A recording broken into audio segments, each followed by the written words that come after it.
You can begin. Okay. Welcome again, everyone, to the second session of Deconstructing Racism. We're so grateful for your presence, your commitment, for returning today to do this hard work. I don't have much more to say than that because we want to get right to it. Again, we're grateful for your presence and we are going to get started right away. And the only other thing I want to add is to continue to follow us on our website, communitycoalitiononrace.org, to see what other events and programs we have coming up this spring. And with that, we will get started. Hello, everybody. My name is Barbara Velasquez. I'm chair of the Anti-Racism Committee for the Coalition on Race. I want to welcome those of you were here last time, as well as the new people or people who couldn't make it. We're so happy that you could join us today.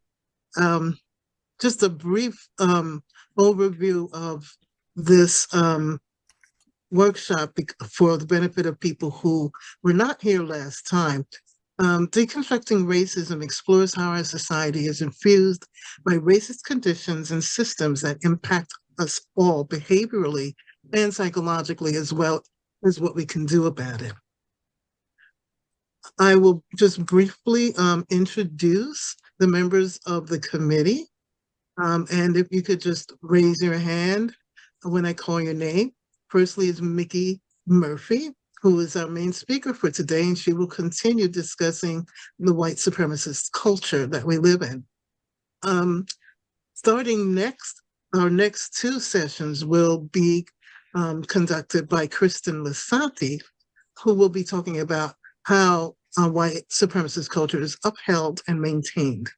The following month, I believe that's April, I will be doing two programs on the impact of the white supremacist culture on people of color, us all, including the entire nation. And to round us off, Judith Gaston will be doing two programs on what we can do to disrupt this culture of supremacy, of white supremacy. In addition, I want to call in Judy Bernstein, who has contributed a great deal. All of us have contributed to putting this together, and we're so proud and happy to have you join us. One last thing I'd like to say is that we hope to provide many opportunities for questions and discussion. And let us assume that everyone here has a positive mindset and is ready to learn. If bias shows up during our discussions, and we all have biases, please regard it as your personal gifted opportunity to grow. Let us all agree to respond to that person or persons with both love and wisdom in the same way that we would like to be treated. With that said, I'm going to be handing this off to Judith, who will be reading our shared agreements. Judith? Hello, everyone. In order to give you the best possible experience as we engage in our discussion, I have some guidelines and call it specifically our share agreements. Read them to you. The first is show up all in, be present, and put away all distractions. Listen to learn. Everyone has wisdom to share. Take space, make space. We balance our speaking and our listening. Stay local, speak from direct experience, refrain from giving advice. Respect. Everyone's experience is valued. Expect and allow discomfort. Learning happens here. As Barbara said earlier, there are times when biases may show up. And it's okay because after all, we've created the environment so that everyone can share what they know and what has been their experience actually. Attend to the body, be aware, be present. You may feel some sensations that are not always comfortable, and it's okay. confidentiality. We share the insight, but not the source. We will not be naming names. We'll just share the experience itself. Stay with racism. There are many isms. We've agreed to focus specifically on racism. No quick fix. Awareness and change take time. We will be patient with each other as we grow and learn in this environment. I also want to remind everyone that you are in control of the view that you may select to have. You may either have your full slide or select to have different participants displaying on your screen. Thank you. Barbara?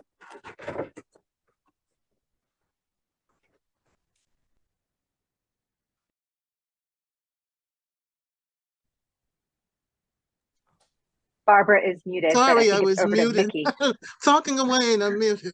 Okay, now we're going to just get down to business and let Mickey Murphy continue with her excellent program on white supremacist culture.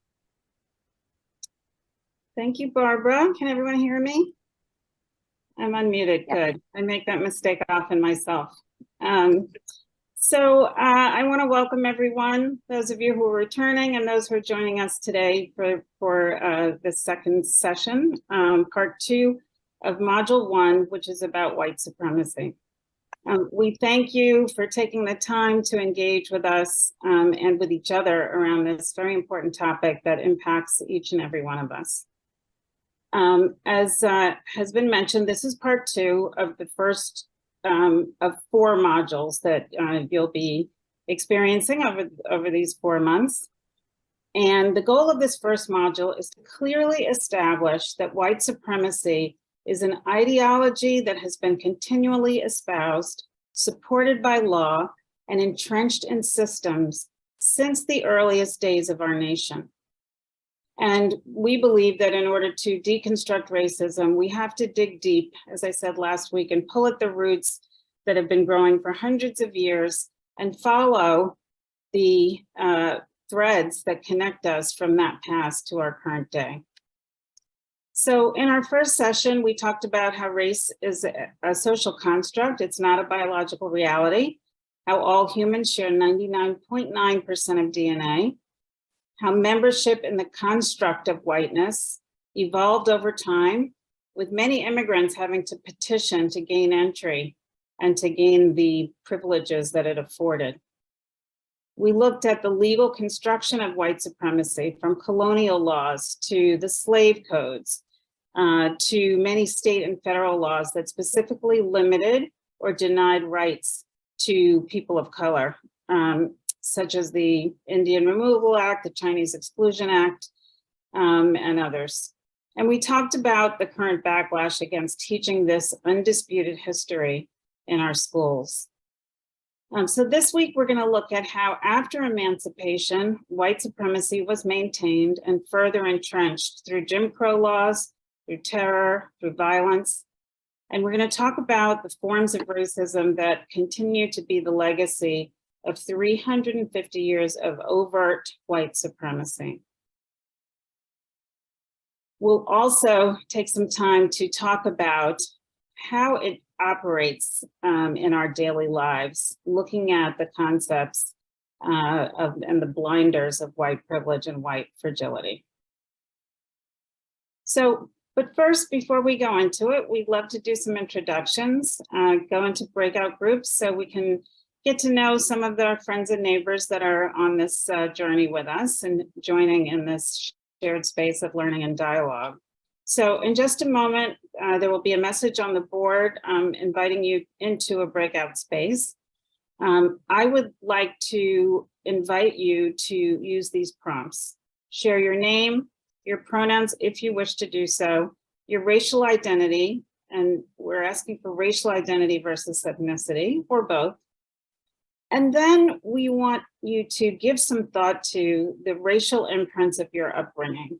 And by that, I mean, what is the story of race that you experienced as you grew up? Where did you live? and who lived there and who didn't live there? Who raised you or took care of you? Who provided any home care or housekeeping, or maybe there was landscaping? And who were your teachers and professors? And also your doctors and other professionals. Reflect on those for just a moment before you share, and maybe you want to choose one of them and share it with those in your breakout room. And thanks for taking the time to engage with one another. I think it's important for us to be aware of the messages we receive from our experience, and whether those messages were aligned or whether they were incongruent with what we were being taught. And that's not to cast aspersions on anybody's families or parents or mine, but just to say sometimes those things don't align. Parents can say, everyone is equal, and then never expose children to anyone, who is of a different race. So these are just interesting things to unpack as we look to find ways to deconstruct and dismantle racism. So this slide, white supremacist oppression, how it has evolved, just shows that it has evolved and morphed, but it's remained a constant in our society. And that starts, as we discussed last time, in colonial times through enslavement, then the period following emancipation, which is called Reconstruction. We'll be talking about that today. To the backlash against Reconstruction and the Jim Crow era's legal and brutal dehumanization of Black people. And then to the systematic denial of home equity through redlining. So all of these methods of oppression were intentional, they were legal, and they laid the foundation for the systemic discrimination that would continue even after the passage of the Civil Rights Act, the Voting Rights Act, and the Fair Housing Act, which were meant to eliminate legal discrimination, but really were no match for the entrenched ideology and practice of white supremacy, and certainly no match for the structural inequity that had been created or accumulated over the preceding 350 years. So today we're going to pick up with right after emancipation and go through the mid-20th century. And then in the next module, which is called How White Supremacy is Upheld, Kristen Lisanti is going to focus on some of these other things you see here, de facto manifestations of white supremacy, even after the laws had changed, such as mass incarceration, voter suppression, health and education disparities, and more. So following the Civil War, the Southern states, having been defeated, created a narrative known as the lost cause that you may have heard of. The narrative sought to kind of gloss over or sort of glorify the Confederate States. And it said that the war was heroic, it was just, and that it did not have to do with slavery. The lost cause glamorizes the antebellum South. It says that enslaved people were treated well, that the soldiers were chivalrous and they were honorable, and that the war was to protect their economy against Northern aggression, but does not really talk about enslavement. And one of the purposes, as I said, was to assert the morality of the Confederacy and to absolve themselves of guilt and also of this, having lost this war. And this was first enunciated in 1866, just after the war ended, but then came up again and again. And I share it here because it's this narrative that has continually given rise to a backlash against racial progress. And it is the narrative that is invoked in defense of the Confederate flag that we see here in the bottom right corner being carried through the halls of the Capitol on January 6th, 2021. So I also share here the statue or monument of Robert E. Lee in Richmond, and the graffiti that was it was emblazoned with after George Floyd's death, and it has since been removed. much to the chagrin of those who still value the lost cause. So this is important to know because we move into, after the Civil War, the period of Reconstruction, which lasted from 1865 to 1877. And this is not a well-known period of time, but it's such an important period of time for understanding the evolution and the sort of danger and brutality of white supremacy. So as I'm sure you know, following the Civil War, there was an attempt to reintegrate the Southern states. And there was an expansion of rights for African Americans. African Americans gained the right to vote, and so Black men were voting, and won spots in legislatures and even in the Congress, and one senator. So it was a period of significant expansion of rights for some people. In all, I think 16 African Americans served in Congress during that time, and there were 600 elected to lower offices. But this was met with, extreme backlash. In less than a decade, the Ku Klux Klan would get really going, and it ended up being just a fleeting moment of progress. And it was at the beginning of this time that enslaved people were offered 40 acres. They say in a mule. I can only find 40 acres in the research, but with which to make a living. So after 4 million enslaved people were emancipated, they needed some way to live and to make a living. So this 40 acres was promised, but of course, President Lincoln was assassinated and President Andrew Jackson became president, and he reneged on this promise. And that forced Black people to go back to the fields of their former slave owners as sharecroppers. And it also gave them, if they didn't have that opportunity, it made them more sort of idle. And then that became a crime. So they would be arrested for not being engaged in employment. So I'm wondering, and this is a rhetorical question, were you taught ever that the freeing of enslaved people was met with brutal violence and terror? I was not. I remember reading, Lincoln freed the slaves, and that was basically all we were told. But what actually happened is pretty horrific.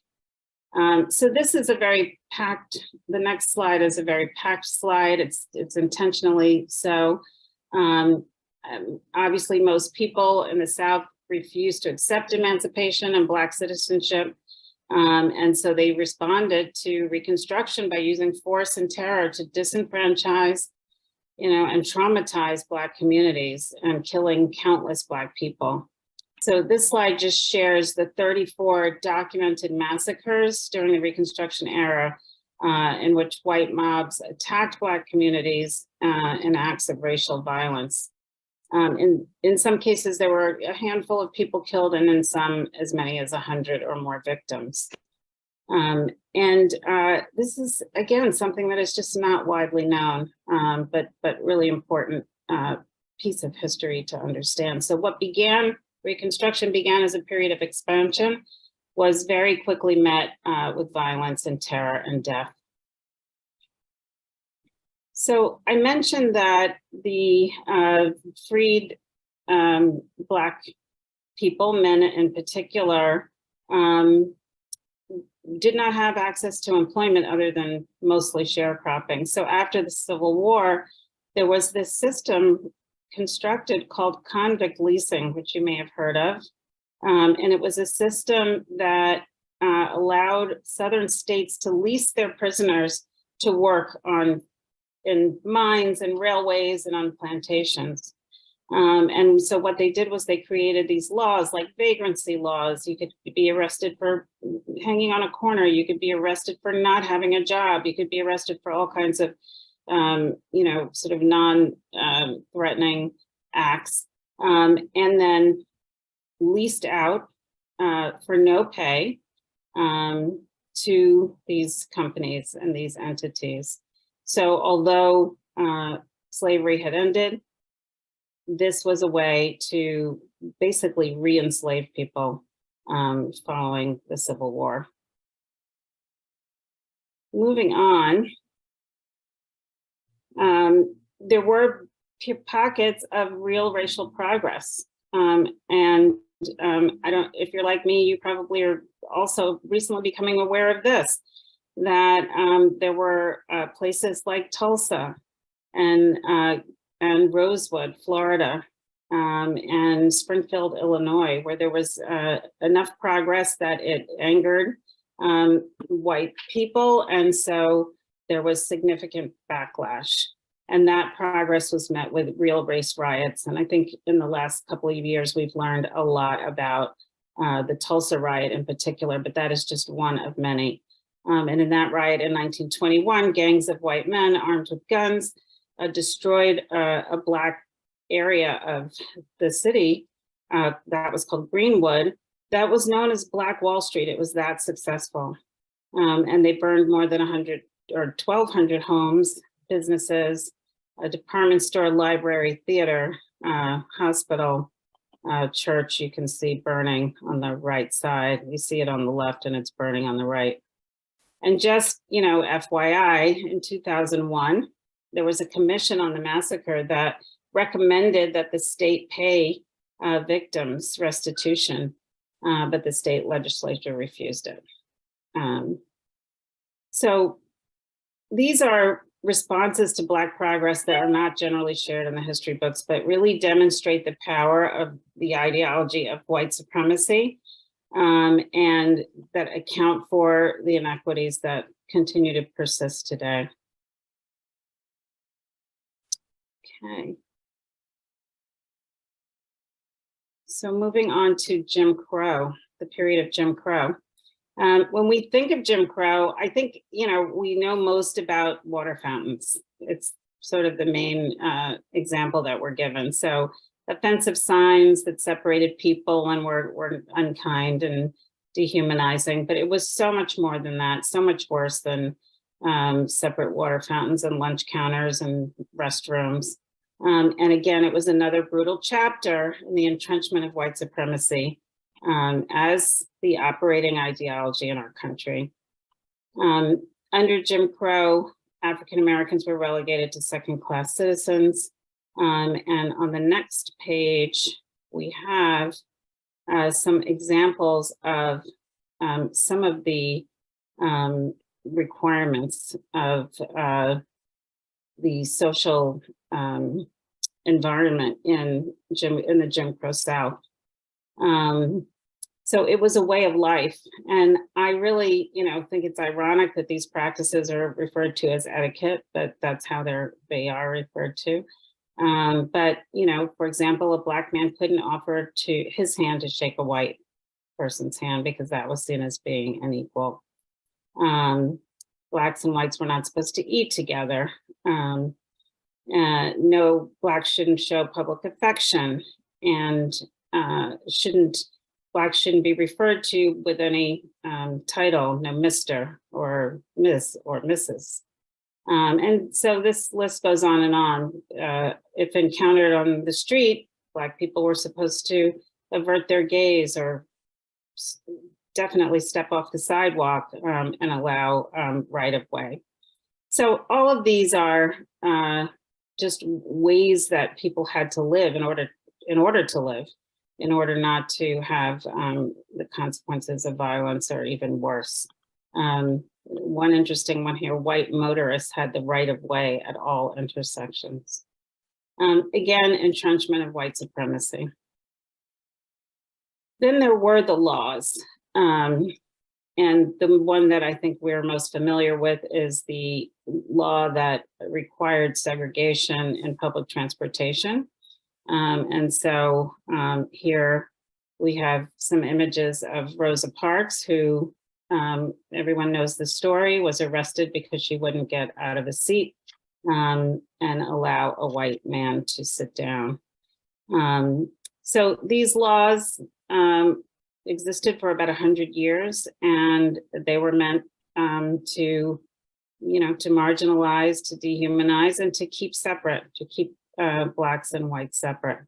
My mother grew up in Montgomery, Alabama, and I remember she always talks about how she couldn't go to the park, she couldn't go to the zoo, she couldn't go to the pool, she couldn't go to theaters until maybe she could go on the balcony, she couldn't try on clothes in stores. Her mom had to take an imprint of her foot on a cardboard to take it to a shoe store in order to get a pair of shoes for her because she could not try on shoes. So there were practices, and then there were also laws, but all in the service of advantaging whites, disadvantaging Blacks, and again, entrenching white supremacy. So one feature that we're all really familiar with is the horror of lynchings. This is a feature that, we have some information about, and actually more than ever, given the incredible research of the Equal Justice Initiative in Alabama. We know about the violence, we know about the randomness, we know about the brutality. And what I think is important to note is that these were almost ways of entertainment at times. So they were used as intimidation tactics, but then, as you can see here, people gathered to witness, brought children, sent postcards. The image on the bottom left is a postcard. There were many postcards of lynchings that were available and sent all across the country. Again, just a further example of the brutality. Moving to the next slide. I don't know the date of these images, but what strikes me is the way these protesters are dressed. They're protesting, one of the most, inhumane forms of oppression in the most orderly and respectful way. But I look at it and I wonder, what recourse did they have? This was it. Carry a sign, put on your nice clothes and carry a sign and hope that change will come. So, as I mentioned, the Equal Justice Initiative in Montgomery, Alabama has been working for really about 30 years, I think, to capture, record, and memorialize the history of Black people in our country, and particularly the history of enslavement and lynching. And this is the Memorial for Peace and Justice in Montgomery. I'm fortunate to have visited several times, and I highly recommend it. And there's also there an amazing museum called the Legacy Museum that teaches about the American slave trade, the transfer of enslaved people from the North to the South as the South's agricultural needs grew, or needs for labor for agriculture grew.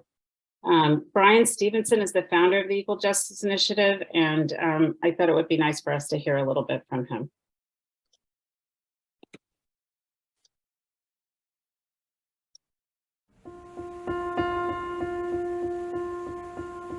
Sound okay?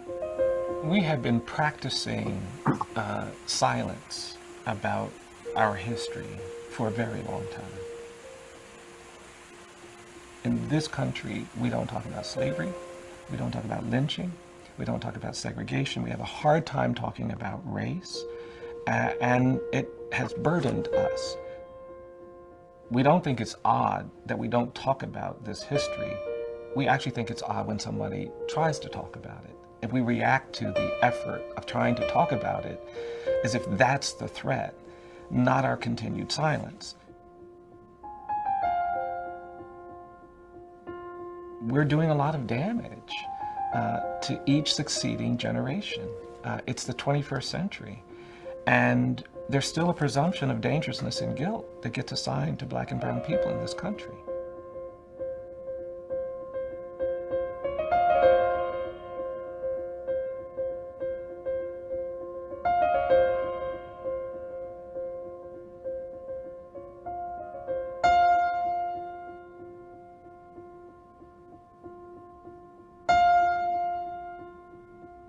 we haven't created spaces in America that deal honestly with the legacy of slavery.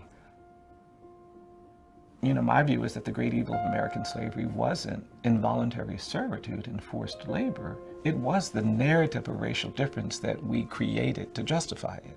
We said black people are different than white people. They can't do this, they can't do that. The Supreme Court said they're 3/5 human. And this ideology of white supremacy, that narrative of racial difference, that was the true evil. So for me, slavery doesn't end in 1865, it just evolves. It turns into decades where we have terrorism and lynching, and our courts and our systems of government tolerated black people being pulled out of their homes and hung from trees, sometimes on the courthouse lawn. The legal system, the rule of law was complicit. The black people in Boston, the black people in Cleveland and Chicago and Detroit and Los Angeles and Oakland didn't go to those communities as immigrants looking for new economic opportunities. They went there as refugees and exiles from terror in the American South. And then we lived through this period of civil rights struggle that had some success, but it didn't ultimately confront that narrative of racial difference. And so now we have a system of criminal justice administration that is very racialized, where we tolerate bias and inequality.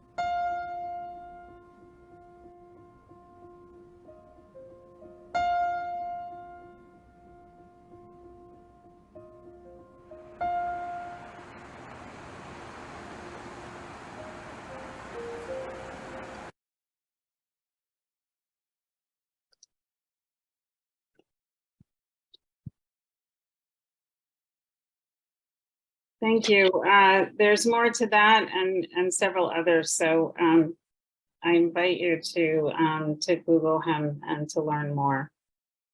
So in thinking Nikki? about, oh yeah, there's a question I see. We have a question from Bonnie. Mhm. Hi, Bonnie. Hi, thank you. What are the those sculptures are incredible. What are the towers we're looking at? I don't know if that's the right word. As he was speaking, he was walking through the sculptures, the museum. Yes, they are basically, I guess not cylinders, they're not circular, but they are rectangular cubes that are that have in them etched the names of the people or the dates of lynchings in every county where there's documented information. So it's a memorial where you can walk through and look at the names. And what is fascinating, not fascinating, devastating, is, you know, on a given day, there could be several names from one family. There were women and men, there were husbands and wives. And for purposes of this project, lynching really means a racial terror killing. So it does not necessarily have to be a hanging from a tree. Not to be graphic, but he has done incredible work documenting that, and that's what those pillars are. And how many names are there? Wow, I mean, that's incredible. I think it's approaches 4,000. Wow, God. Thank you. Mm-hmm. Is there another question? Okay. All right. Well, as I was going through and trying to pull this together, I just realized there's just so much we can cover. There's so many things to talk about nationwide. But I don't want to end this part without taking a little bit of time to talk about the federal backing of discriminatory lending, known as redlining. And as we all know, home ownership is one of the greatest sources of wealth for individuals in America, and intergenerational wealth in particular. And disparate rates in home ownership between Blacks and whites can be attributed in large part to the racialized wealth gap. So it's sort of circular. And that is due to the practice of redlining. So there were two entities that played a significant role. One was called the Home Owners Loan Corporation, and the other was the Federal Housing Authority. So you may have seen these maps or maps like this, thanks to a great book by Richard Rothstein called The Color of Law, highly recommended. There are several of these maps, and they've become just much more available for people to look at. So in 1933, the Homeowners Loan Corporation was established to assist homeowners who were in default on their mortgages. And they created these maps, residential security maps, and color-coded them from green, which meant the safest neighborhood, to red for what would be a hazardous neighborhood. And this is what redlining is. I mean, for years I heard redlining, but I didn't fully know exactly what it meant. But this is what redlining means. So redlining reinforced negative stereotypes about neighborhoods that were not white. And in 1934, the Federal Housing Administration was established as an agency that would insure home mortgages. But it ultimately withheld credit from homeowners in Black neighborhoods. It would not lend to homeowners in Black neighborhoods. As I read through some of the language in the Federal Housing Administration Manual, it's still shocking. If we can go to the next slide. There are a couple of examples here. Let's see if I can see it better. One thing was the use of what they call topography to separate people. So there was this deliberate decision to use hills and ravines and other peculiarities of topography to make sure that there's no encroachment and people, don't come into areas or aren't able to easily get into areas from the red areas into the green areas. And then looking at some of the language directly in the manual. I'm having trouble reading it, sorry.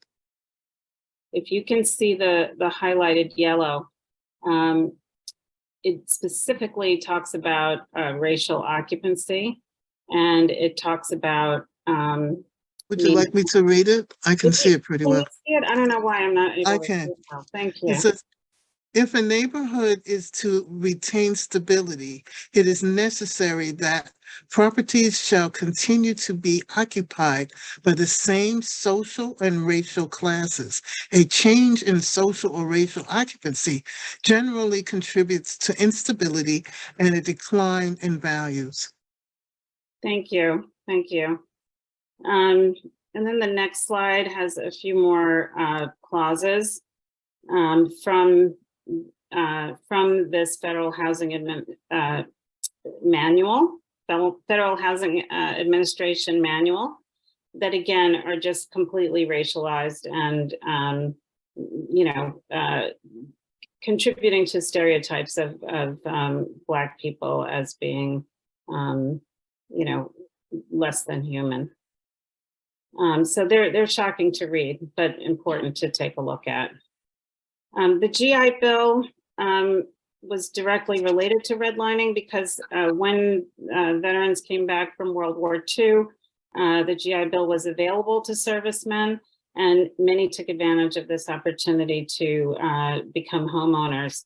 And this really was the beginning of the increase in the middle class in the United States. So the houses that you see here in black and white are Levittown, New York, which is one of the first mass-produced large-scale suburban neighborhoods.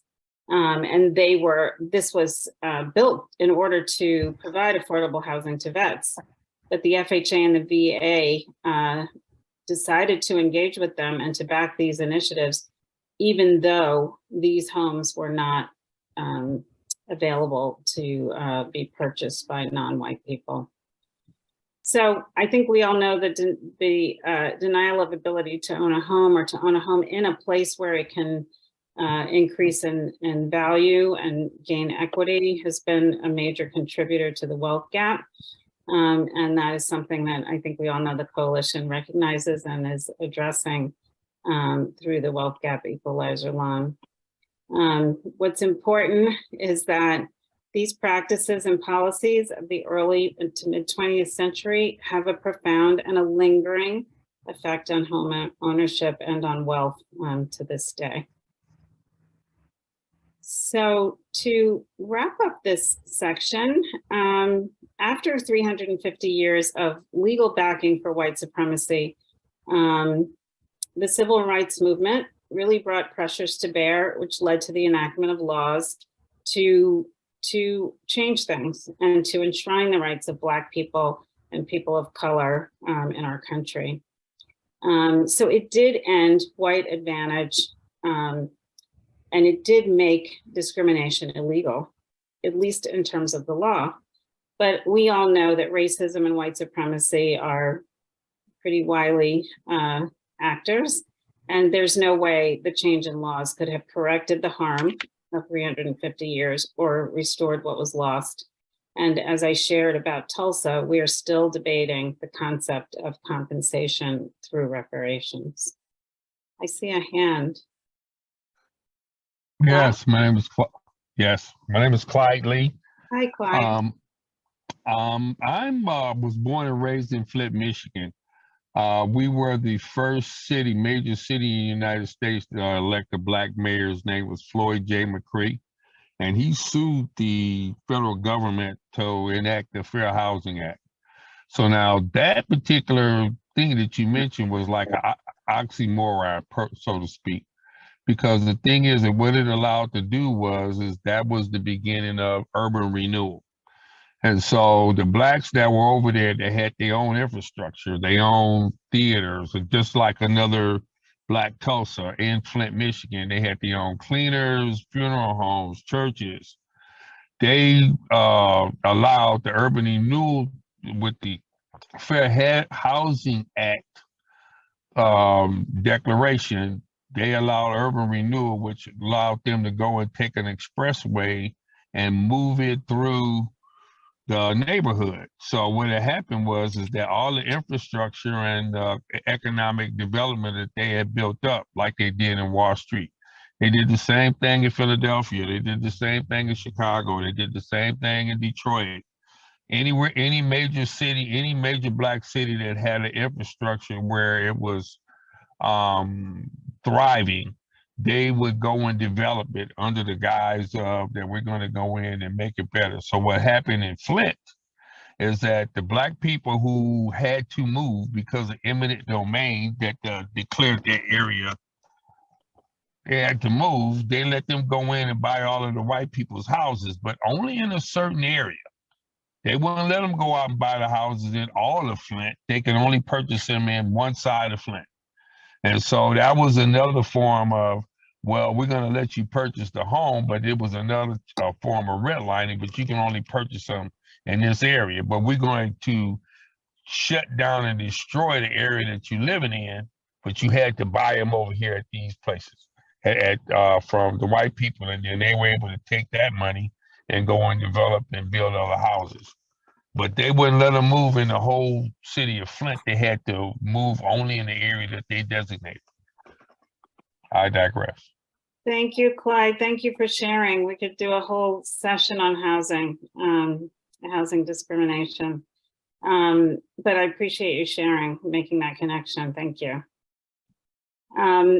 Okay, so this kind of brings us to the end of this portion of this series where we've taken a look at 350 years of legal and overt white supremacy, and had a chance to talk about many of these elements.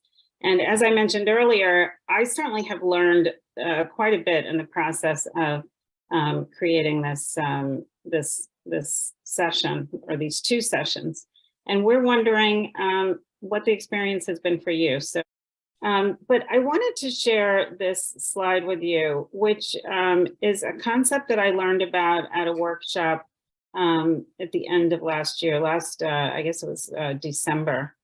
And it was suggested that white supremacy can be seen as a hyper object. And I don't know if anyone is familiar with this concept of a hyperobject, but it was very compelling to me. What it says is that a hyperobject is a term for something, a conceptual fact that is so large and complex that it can never fully be comprehended, given its size and scope and brutality. It's so unmeasurable that we reflexively discount its reality. And this dangerous denial leads us to concentrate on more like feel-good, but ineffective responses when looking for strategies to stop it. And a lot of the work on hyperobject has been around climate change and just the vastness of it, the many layers of it. In the workshop, we were asked to try to identify the forces that strengthen it and what will happen if nothing is done to disrupt these forces. To think about the feel-good but ineffective responses, and then to also reflect on what specifically is our own work in disrupting it. And in this case, again, it was about white supremacy. So there were some qualities of a hyper object, and one they called stickiness. And that meant that it was everywhere, it was around you, and there was nothing you could do. You couldn't get away from it. So that was stickiness. That it didn't have location, like it wasn't something you could point to and say it's over there or it's over here. That it was, you know, sort of ubiquitous. Another was that it transcended time and space, so that it had connections to the past, to the present, and certainly to the future. And I think another, I'm doing this from memory of this workshop, was that it was something that changed over time. So hard to get your arms around because of the way it morphed and changed. And this image is, it's not exactly a hyperobject because we do see the contours of this. We can say where the ends of this iceberg are, but when you're standing on the top of an iceberg, you don't have that sense. And so this is an image that is often used when thinking about hyperobjects. But I thought that was a compelling, you know, metaphor for thinking about a problem as vast and as, you know, sort of insidious as white supremacy. So this next slide is a pyramid. It looks similar to the iceberg, but it's a pyramid of overt white supremacy versus covert.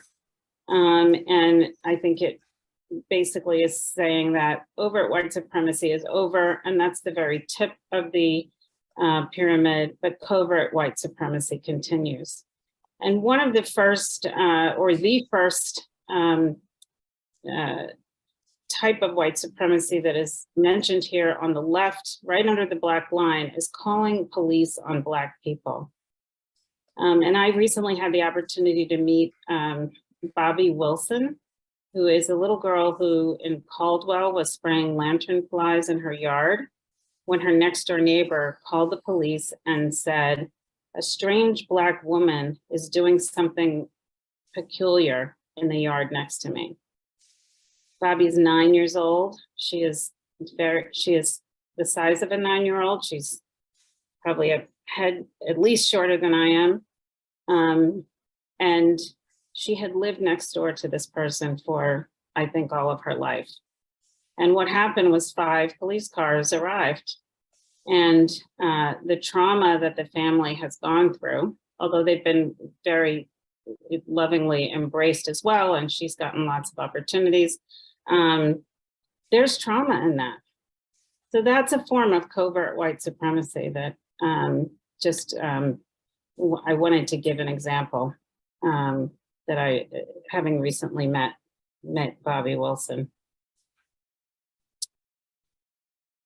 This slide is overwhelming, but if you have a chance to kind of take a look at each of these elements, this is the work that we have to do in order to dismantle, to become aware of each of these elements. So now I'd love for us to talk about white privilege, so we can talk about ourselves and our own experiences and our own understanding of how we engage around white supremacy. White privilege is something that is rejected by many people. People, feel that they're not privileged either because of their upbringing or because of something, economics. But white privilege is not something that a person can request or deny. It just is based on, as we've discussed, the history of white supremacy in our society. So here's a definition. It refers to the unquestioned and unearned set of advantages, entitlements, benefits, and choices bestowed upon people solely because they're white. And generally, white people who experience such privilege do so without being conscious of it. And again, not asking for it, but having white skin, enjoying the privilege regardless. On the next slide, actually, I think the next one. Thank you. This talks about the different types of white privilege. So there's interpersonal, the interpersonal behavior between two people. And there's cultural white privilege. What are the assumptions or the norms about, what is good, what's appropriate, how to act, how to be, what literature, music is of, is considered superior. And then there's institutional white privilege. How do institutions behave and whose cultural norms are being privileged? So there is a person who is, I would say, the mother of talking about white privilege. Her name is Peggy McIntosh, and she coined this term, the invisible knapsack, many, many years ago. And it's one that really resonates and also endures. And so we're going to watch about 3 minutes of Peggy McIntosh, because I think it's very important for you to hear her voice.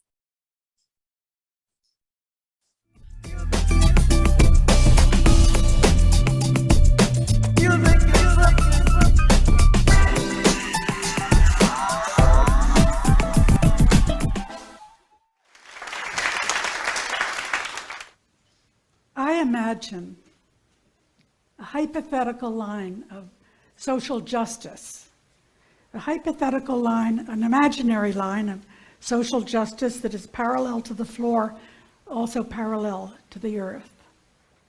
And on this imaginary line of social justice, things feel fair. Below it, one can be pushed down either as a member of a group or an individual through bullying, teasing,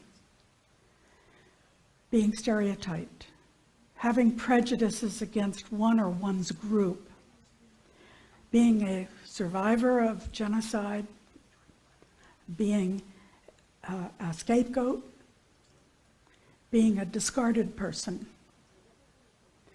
What I study is what happens above the hypothetical line of social justice. And in school, I was never taught to even notice this realm.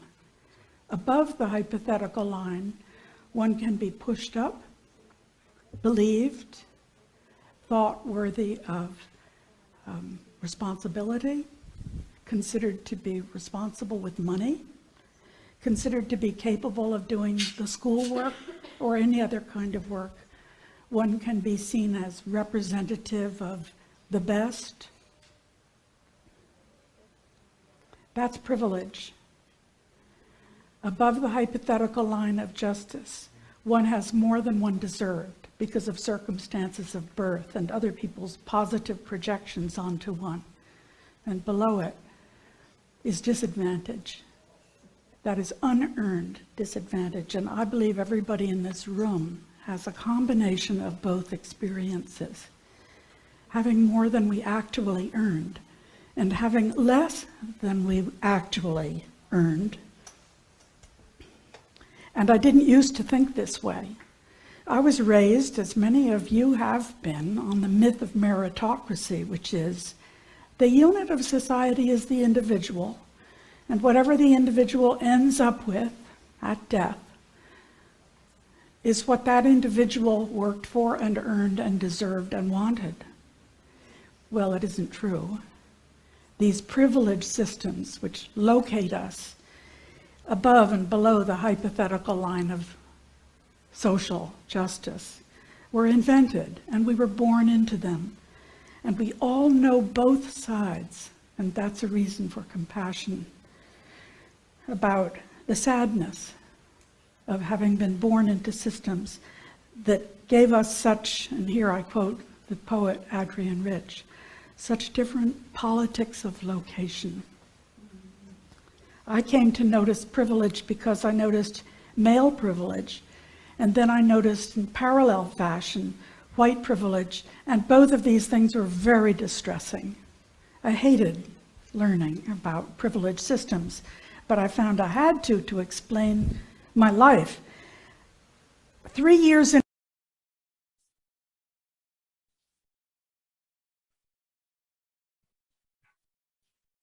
I think her work is just so important, and I know it has helped me to tap into my privileges, my privilege around sexuality, or my privilege around maybe socioeconomics or religion. And so I think the way she approaches it really makes it easy to relate to the concepts, and hopefully easier to understand white privilege as well. This slide has just some of the elements that are included in her article from 1989 called The Invisible Knapsack. And what she says is that white people carry around a knapsack, an invisible knapsack full of privileges. And, you know, these are just some of them, and I'll just read a couple. If I should need to move, I can be pretty sure of renting or purchasing housing in an area which I can afford and in which I would want to live. I can be pretty sure that my neighbors in such a location will be neutral or pleasant to me. And I'm never asked to speak for all the people of my racial group. So I know you'll be talking a little bit more about this next session as well, but I encourage you to look up Peggy McIntosh. So next slide. One of the things that she emphasizes is that, and this is a quote from someone else, is that you can't give up your privilege. You can use your privilege, but it's not something that you can say, nope, I don't want it, I'm gonna give it back. So it says here, we need to be clear that there's no such thing as giving up one's privilege to be outside the system. One is always in the system. The only question is whether one is part of the system in a way that challenges or strengthens the status quo. And I think that is an important thing to note, as it helps us think about what we do once we are aware and once we do acknowledge our privilege. What do we do about it? So in session 1, we talked about some barriers to deconstructing racism. These are just some of them: the avoidance, guilt, lack of awareness, fear, this idea of decorum, maybe there's indifference, fatigue, rejection. All of these, I think, fall under the umbrella term of white fragility, or just fragility, but in this case, since we're talking about white supremacy, white fragility. And this is a term that was popularized by Robin DiAngelo, who wrote the book called White Fragility, very popular book in the last maybe 4 years. And she describes it as a state in which even a minimum amount of racial stress becomes intolerable, triggering a range of defensive moves. These moves include the outward display of emotions such as anger, fear, and guilt, and behaviors such as argumentation, silence, and leaving the stress-inducing situation. There's some quotes from her book, which I have shown here. The small, as in the other quote, the smallest amount of racial stress is intolerable. One of the greatest social fears for a white person is being told that something we have said or done is racially problematic. I don't know if that resonates. White progressives, and she talks about this as Martin Luther King talked about white moderates. White progressives can be most difficult for people of color because to the degree that we think we have arrived, we will put our energy into making sure that others see us as having arrived rather than learning. Individualism, which is a white cultural norm, asserts that group memberships such as race, class, or gender are irrelevant to opportunities. As Peggy McIntosh was talking about the meritocracy. Yet we know that it is better to be in one of these groups than to be its opposite. And finally, our simplistic definition of racism as intentional acts of racial discrimination committed by immoral individuals, so individual racism versus systemic, structural, institutional, engenders a confidence that we're not part of the problem and our learning is complete. This slide shows a continuum from white supremacy to white allyship, which is what are we going to do about it once we have awareness. So like many journeys to understanding and to action, there's stages that we have to go through to acknowledge problems, and in this case, to acknowledge white supremacy and imagine a way to dismantle it. So this graphic presents the stages of reckoning with white supremacy. And it goes from that to indifference, to awareness, and ultimately to allyship. And that is where a person or a group or an organization or a town says, I understand it, and I want to do something about it. And although privilege exists throughout the spectrum, it is the understanding, awareness, and the desire to use privilege as a tool to dismantle white supremacy that is important. So we are going to go into breakout groups again. And Yes. our overarching question is, what does allyship look like in your world? And your world can be your family, it can be your place of employment, it can be your friend group, your neighborhood, and I hope at some point you will get to a conversation about what it looks like in Soma. And so here are the specific questions. And Audrey, were you going to? Yes, I was just going to mention that normally our breakout groups hopes to get a mix of perspective across race. Today, we're going to be using affinity groups, which means that people who are closest in their goals and their interest and their circumstances will be grouped together. So they're going to be two groups that are of white participants, and there's going to be one large group of Black or people of color. And we found that this approach, not we, but it has been proven that this approach aids communication because it reduces to some extent the barrier or the need, the fear of saying the wrong thing. You're in hopefully a more relaxed environment, and our goal is to generate candor.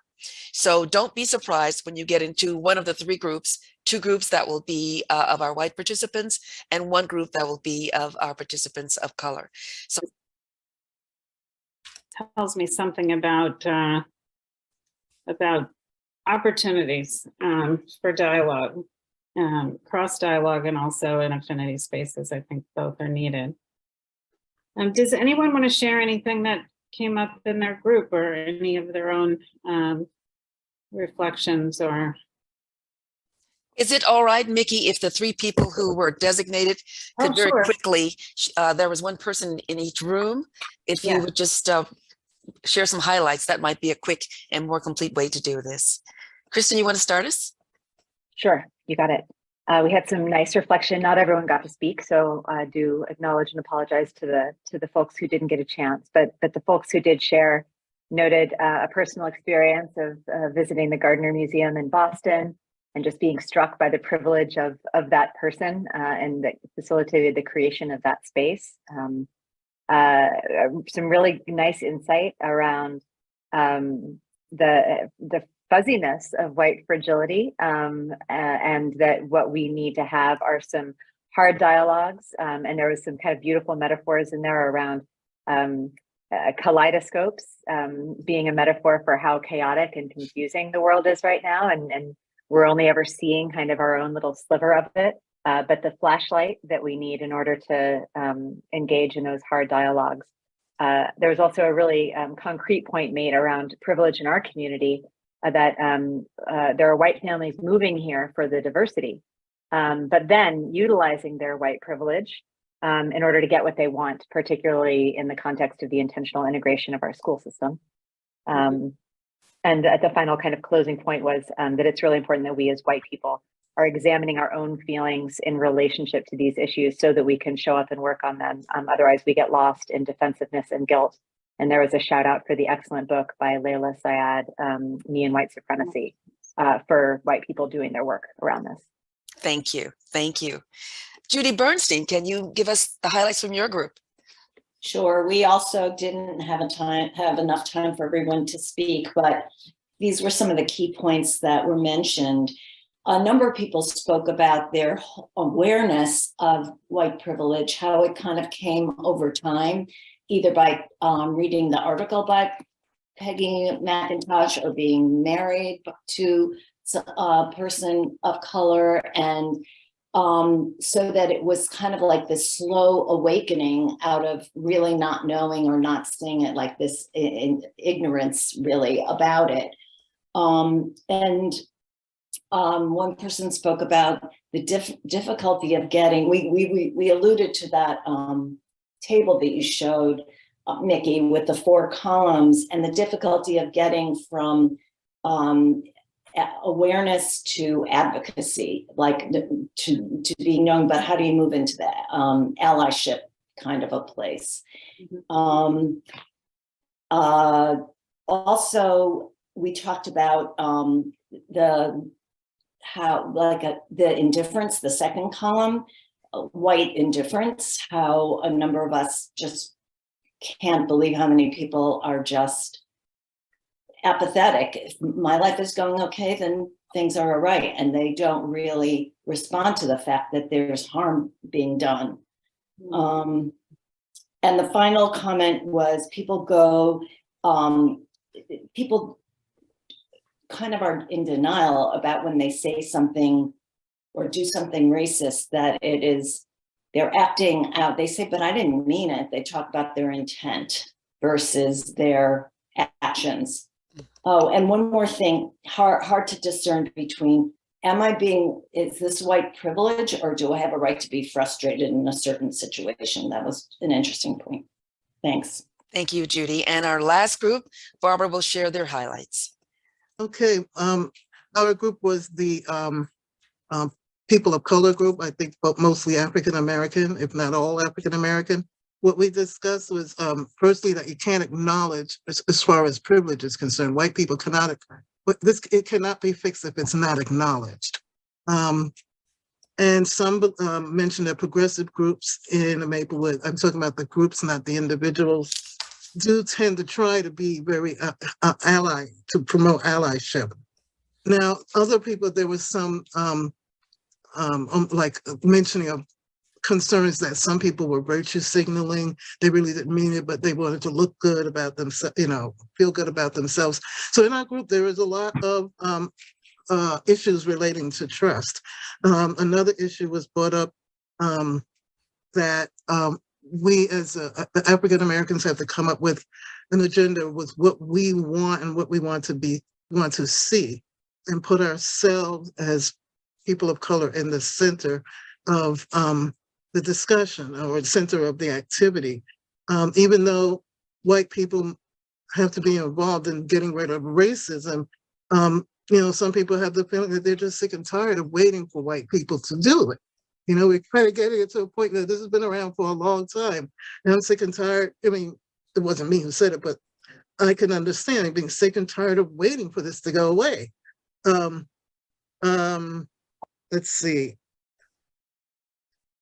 Yeah, and of course, there's this unfortunate dependence on whites to end racism, and we can't really do that unless there's an acknowledgement. So we come around full circle about the issues versus what the African American community is feeling versus what is happening amongst the white community. Thank you so much, Barbara. I'll turn it back over to Mickey. Yeah, thank you, Audrey, and thank you everyone for sharing.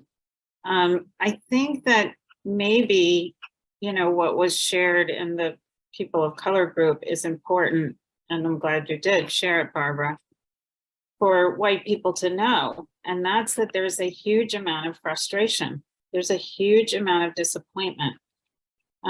It just feels, and I'm gathering what I heard and also what I feel, that it's just taking too long, and that people, are not using their privilege for action, for allyship that can be considered action.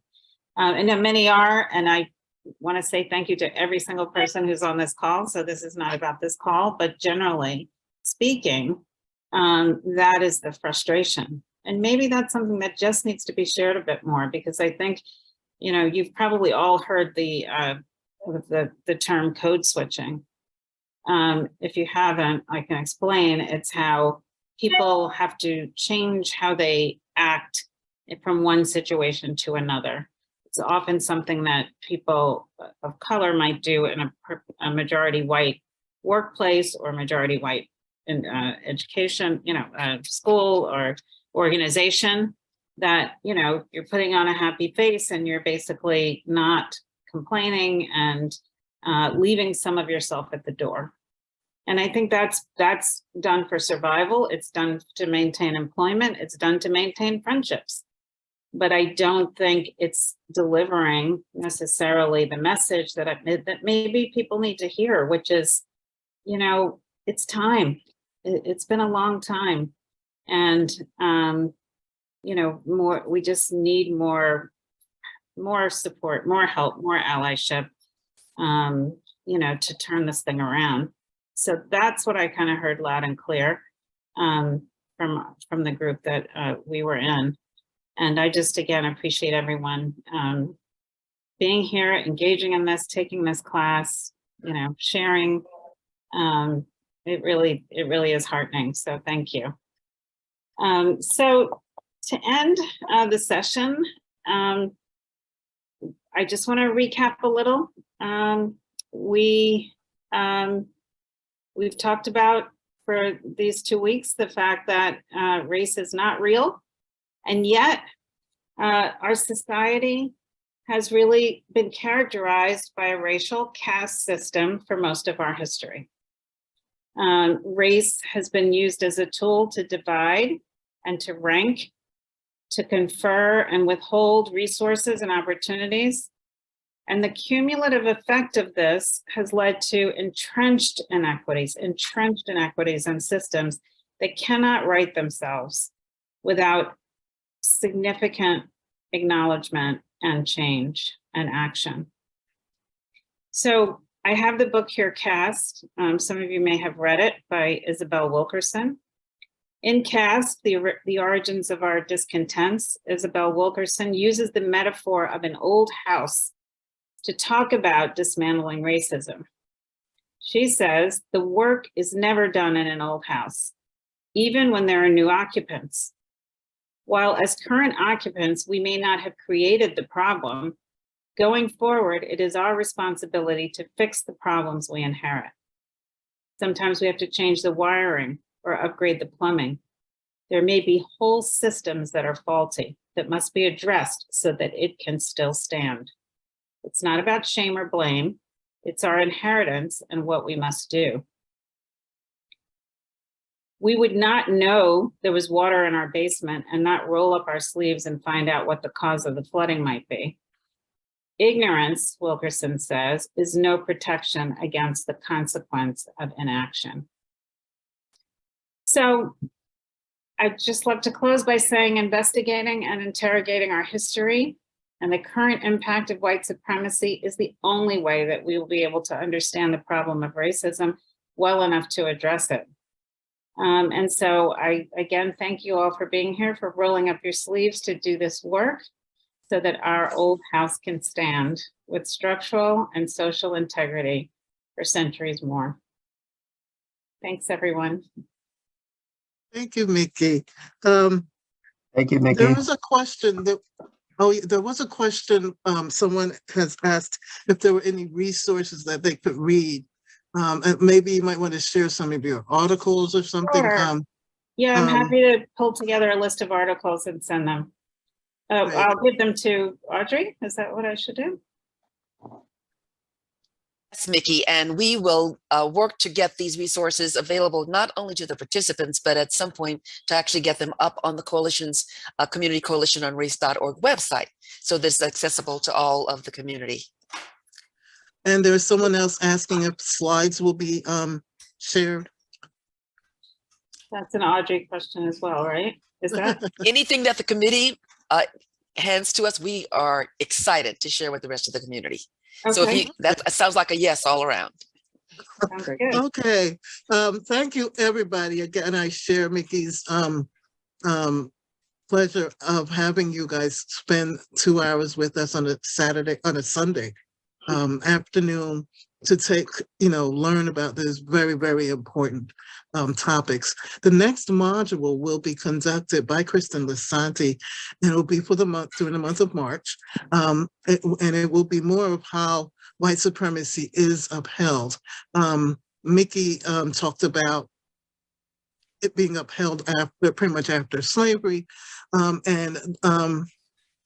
Oops, I guess I should need to talk about this post survey here. Yeah, I'm sorry, Barbara. People are leaving, and we certainly want the benefit of their input. Okay. So please don't in the leave beginning, would you guys please take the survey? Last week you took it before, and this is the post survey. So if you would please just take a moment, fill this in so we can have a sense of how well we did. There are 5 questions. And these are the same questions that those of you who took the first section filled out. We want to go back and try to measure how much we've moved the needle, if at all. So this is extremely helpful to us going forward. There's no right or wrong answer, just your own thoughts and feelings. Thank you. I see people are starting to respond. Keep going. Thank you so much. There are 5 questions, so scroll down after you've answered the first, second, third, and fourth question. We're only a third of the way there. Please stay with us. I'm not seeing it. You're not seeing the poll at all? I'm on a phone. That might be why. Oh, exactly. Yes, you have to be on the screen. Yeah. Oh, but I did. The first one came up, just FYI. And don't miss Javon's chat, please. Okay. I did see that. Thank you. Good. Yeah. We've got. Oh, I don't think I've taken. 60%, please take it if it comes up, please. 62%. Remember to scroll down to the rest of the questions. Yes. Okay.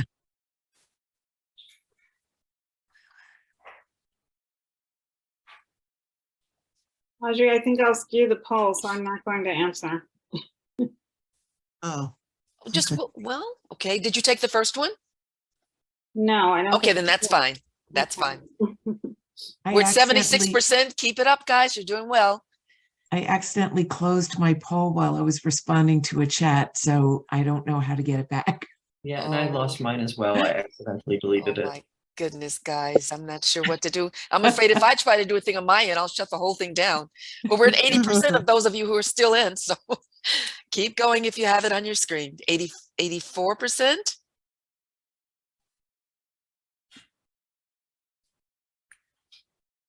I found it. You can just click on Lovely. polls. Thank you. Did you hear that, Janice or other people? If you click on polls, you might be able to get back in. Lovely. Janice is nodding yes. 87%. See if we can get a few more in. And the I don't know result, if I could answer anyway. did you take the first poll? I can't remember. Okay. But when I click on like one of these things, nothing happens. So Okay, we only have that's all right. three more people who are still connected who could potentially fill out the poll, and I think we're going to end it in just a second. And we thank you. We are not going to show the result because it has little impact for you. We're going to compare the first poll to this poll and see what the movement has been.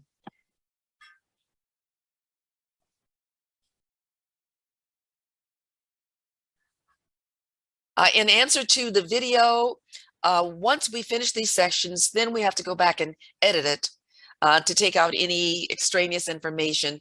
That sometimes takes a couple of days. So we will get it available as soon as possible.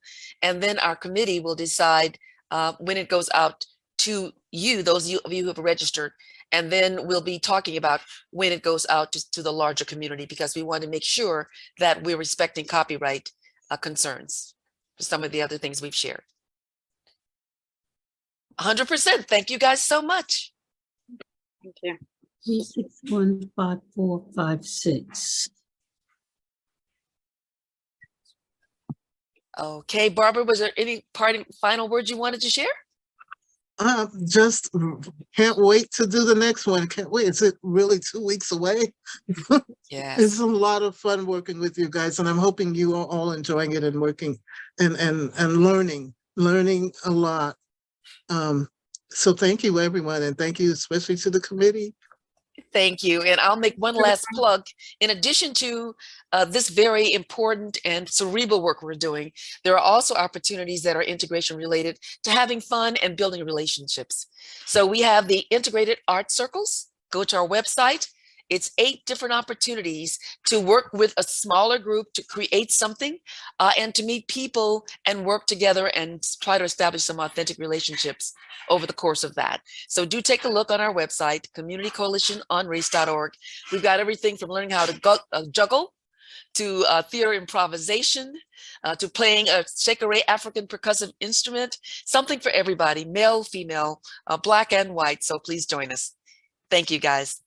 Enjoy the rest of your Sunday. Bye. Bye-bye. Bye. Thanks so much. Thank you.